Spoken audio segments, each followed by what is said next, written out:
the miller's house at Valley Mill in the Maryland countryside. For 200 years, as long as we have been a nation, people have dwelt in this house, farmed the fields, ground the grain, lived and died. How did they live?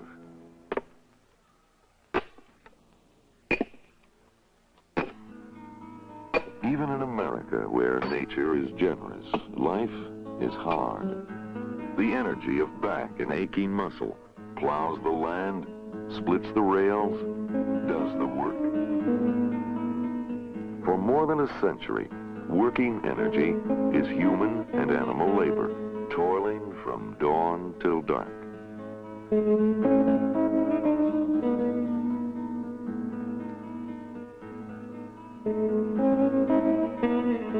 From the beginning, when even windmills and water wheels were few and far between, people have had to manage for themselves.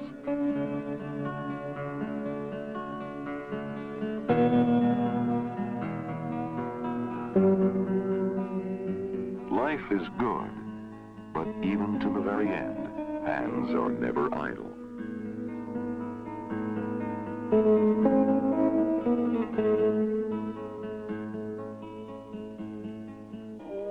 It is still as God spoke to Adam, "By the sweat of thy brow shalt thou eat bread." During the first century of settlement, towns and cities grow.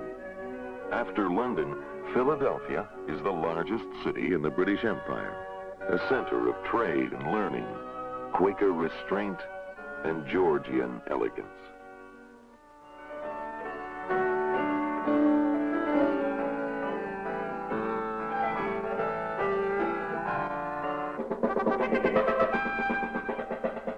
When resentment against British rule breaks out in rebellion, America becomes independent. The war is long and bitterly fought. Still, in April 1775, the month of Lexington, readers of the Pennsylvania magazine are learning of an ingenious new horse-powered dredge. Short of working hands, Americans are interested in any inventions that promise to save labor. Ships moved by wind power are the only form of communication the new states have with Europe, their main link with each other.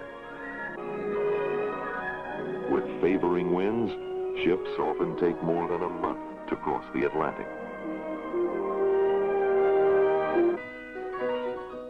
The fashionable event among intellectuals is the electrical party, where you can receive a real electric shock whilst touching or even kissing someone else. Philadelphia's own Dr. Franklin believes electricity to be in the lightning bolt itself. However, he sees little promise in the new steam engines people are talking about.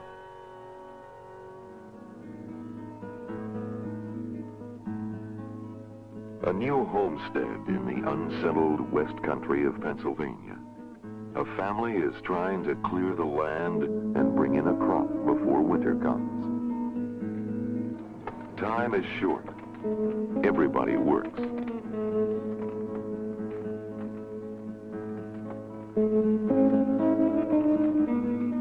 The fire is only serving to rid the land of brush.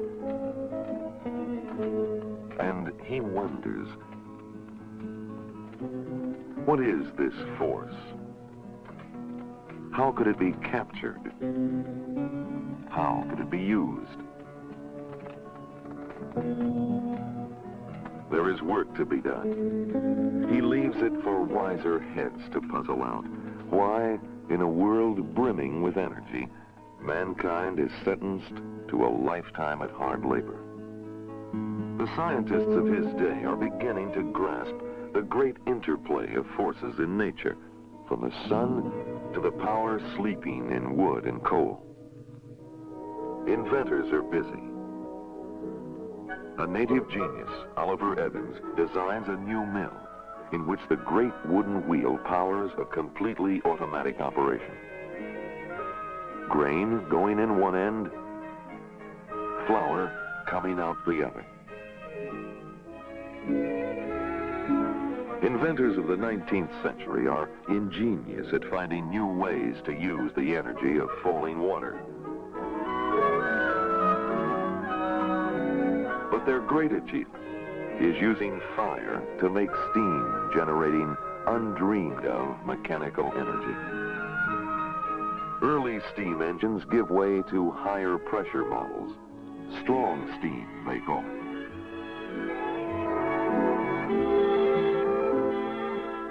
Fired by wood or coal, the engines quickly prove their power to run machines.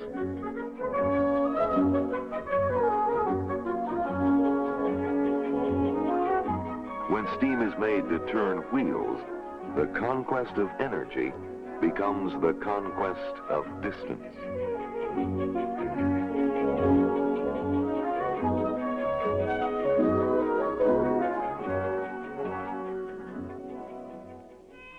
The steam engine grows paddles. Coal-burning steamers offer service that is more dependable than sail. At first, they're slower than the fast new sailing clippers, but by 1840, steamships have crossed the Atlantic in 18 days. Labor-hungry farmers are cheering new machinery. The reaper, the binder, the cultivator, in 100 variations. The spreading network of rails starts some 49ers west as far as the tracks go. But just over the western horizon is a greater treasure. Harvests of grain increased 1,000-fold by the reaper and brought close to market by the railroad. By the 1870s, America is a new nation of big cities and growing industries. A country that has been torn apart, then reunited. In 1876, a special train takes passengers from New York to San Francisco in just 83 hours. And America has a birthday to celebrate. 100 years of independence.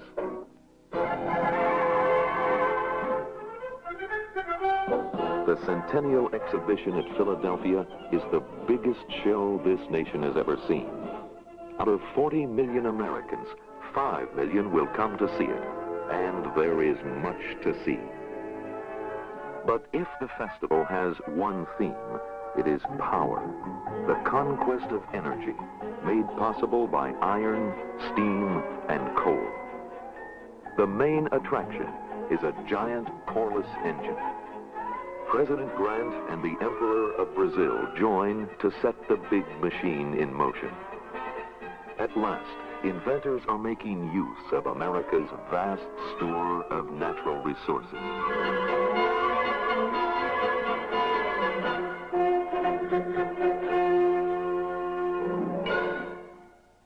Visitors remember the unfailing good humor of the crowds that Centennial summer. Times are hard in 1876, but on this occasion, the humblest or the newest American can take pride in his country.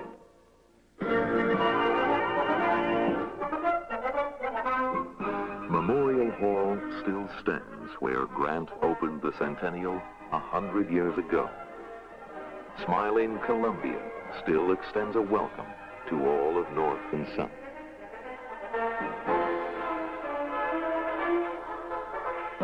At dusk, the great plaza still echoes to the bands, the voices, the excitement of a century past. Their buildings tell us of these people that they were confident. They built massively, boldly, and well. And some of them glimpsed a future in which man's new mastery of energy might lead to an era of plenty for all mankind.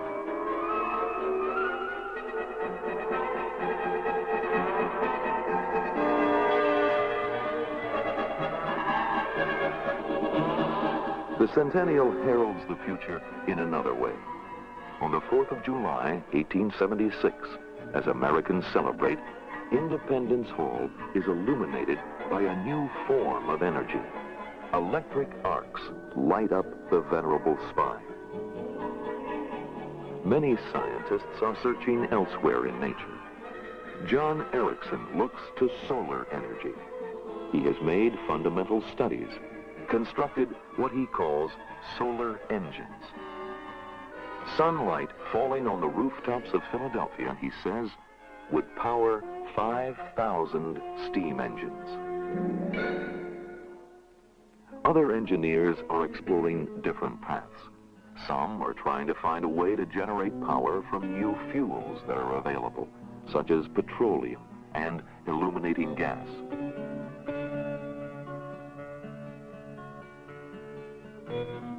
The internal combustion engine is being tinkered and hammered into existence.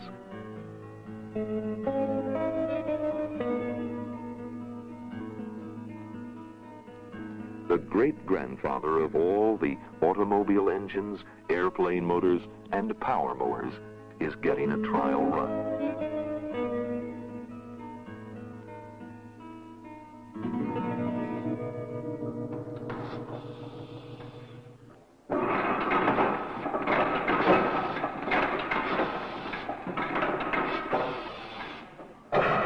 To his practiced ear, it sounds good, and it looks good. Engineers are still confronting basic questions with every practical advance. What happens when energy changes from one form to another? What laws govern the transformation of heat into power? What is energy? Questions the scientists of his day are working to answer.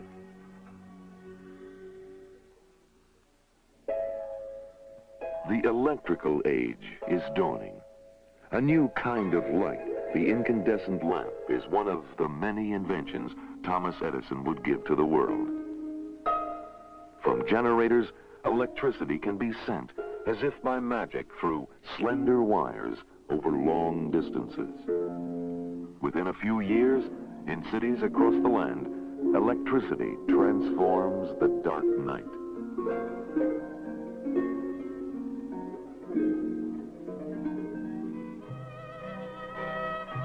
For many Americans on the western frontier, life is as primitive as it was a century before. In new settlements, they stop for a moment to have their picture taken. Sometimes they show us more than they know. Life is hard in a new country. Others seem more hopeful. The nation is growing and changing. Many new immigrants come, hands ready to work, 1 million a year. The camera documents them and Americans of this time who pause to look at us from the midst of their lives.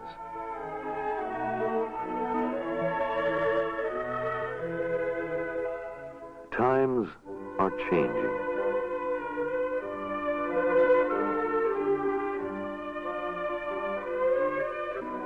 The age of animal power is soon to pass. Engines are moving themselves into the fields. The first tractors, some steam-powered, some moved by new internal combustion gasoline engines. With the growing demand for fuel, petroleum production expands. By 1903, offshore drilling has been started. Not that there is any shortage. America's supply of oil seems endless. And soon, every man's dream is to own a shining new automobile. The great American joyride has begun. With lightweight engines and powerful gasoline fuel, another long-cherished dream is beginning to come true.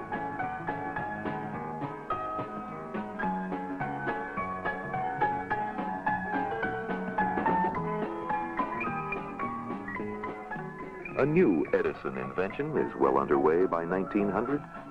Far-sighted producers have discovered the formula for success, a sophisticated combination of sex and violence. motion pictures are also documenting an incredible era of industrial growth. The factory workforce totals many millions, men, women, and children. Coal has long since replaced wood as the prime energy source for industry. Making and using energy is big business. Giant generators are being built, electric motors of all sizes and descriptions for industry and home use, street lighting, subways, and trolley lines.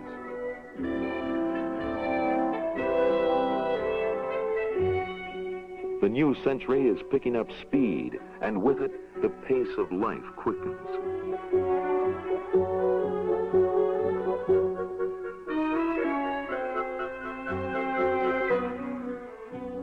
The energy revolution has launched the country on a voyage, destination unknown, and people are rushing to get on.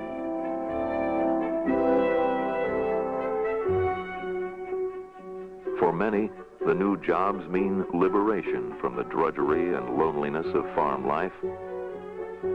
For many others, it means only repetitious, routine work. For better or for worse, the machine has arrived, and Americans struggle to master it. Some succeed, and for some, well, the internal combustion engine will always remain a mystery.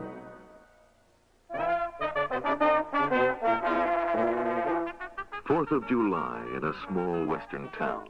Time, the early 20s. This year, as every year, the firemen compete to prove that human speed and agility have no equal. But hose pressure comes direct from a hard-working pumping engine. Americans are learning to live with the machine, trying to gain the benefits of progress in health, in comfort, in a better life, while absorbing the shock of many changes.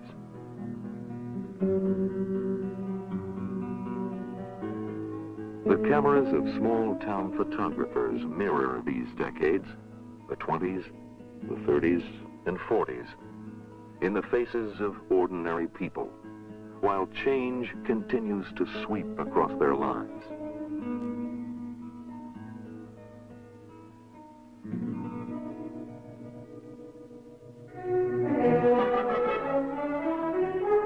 Today, the world they have built surrounds us, based on 200 years of invention, science, and human labor.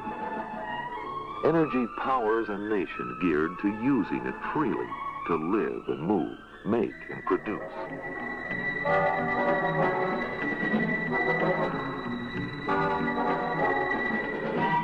The hopes of the past for overflowing abundance seem realized. And yet, the very control over nature our forefathers worked so hard to achieve has led to a crisis in our time different than any they encountered. The fuels they thought inexhaustible are being used up rapidly. America is running out of gas, and it is our turn to seek new ways to generate power. Each time we have shifted to new sources of power, history tells us, it's taken 60 years. America cannot afford to wait.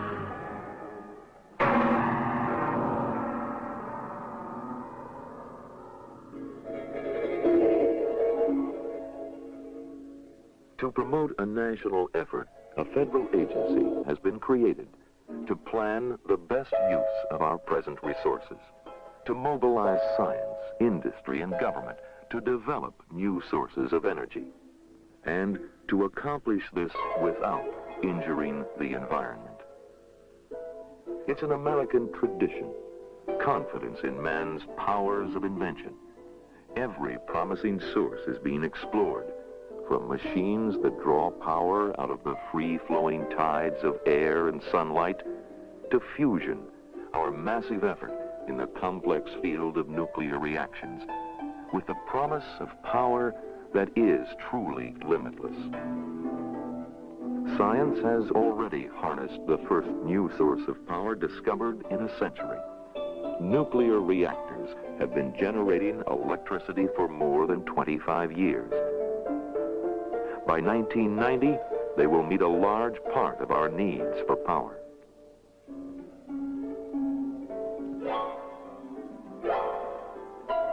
In the nation's oil fields, old wells are being treated to make them give up more oil.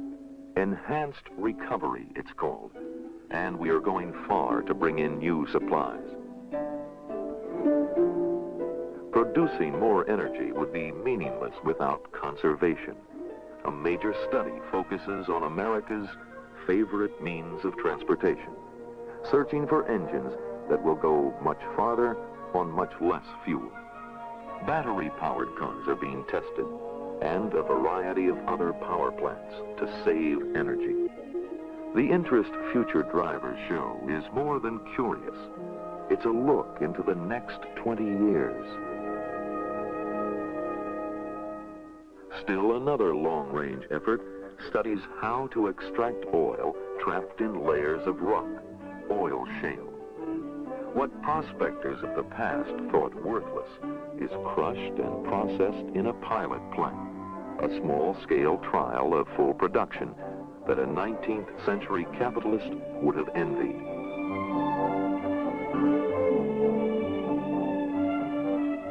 What comes out is oil, along with the data on recovery that will guide further development. Much work is concentrating on the fuel that is still America's primary resource, our vast reserves of coal. Coal, we are learning, is more than coal, a complex hydrocarbon whose chemistry is not easily understood. Using this knowledge in new plants, our present ability to transform coal into synthetic gas or oil will be greatly expanded.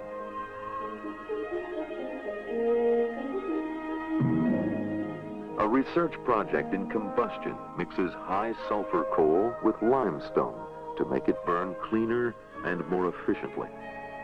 In a pilot plant, the mixture is consumed under highly controlled conditions, with a tension that a humble scuttle of coal never enjoyed before.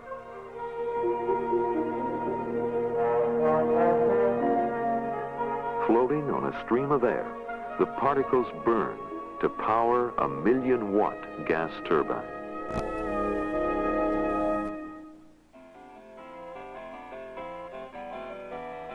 It seems a setting for the 19th century fantasy of a voyage to the center of the earth.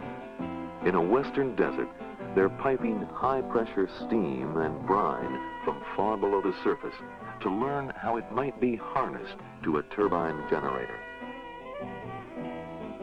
Some geothermal forces are already being used to meet 1/3 of San Francisco's power needs. At other sites, we are exploring use of geothermal reservoirs that have useful temperatures as low as 300 degrees Fahrenheit.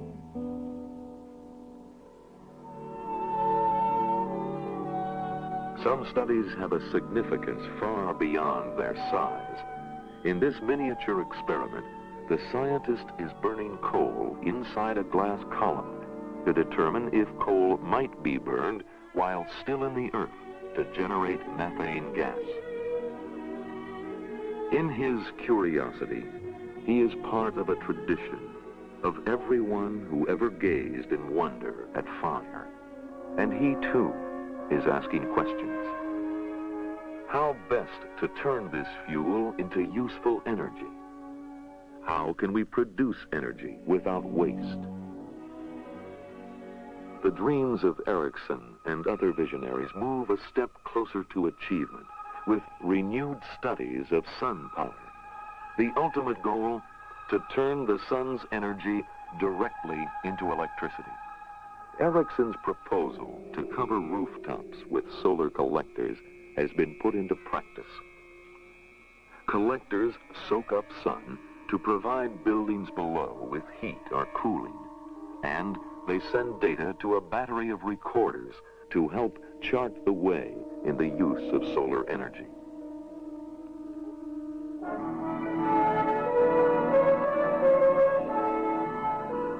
In a time of shortages, we are still surrounded by a world that is overflowing with energy. The forces still hidden deep in the nucleus of the atom, or in the flame, or the seas, can become ours, just as others before us harnessed elemental powers of heat and electricity.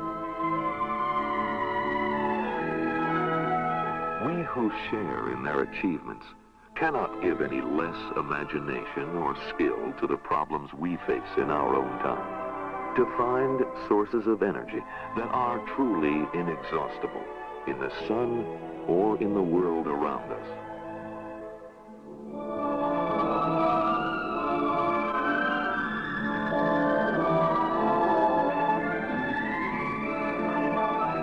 The people who crowd to see the place where long ago 13 united colonies declared themselves free and independent are not so different from the people who waited one July day for the State House bell to ring.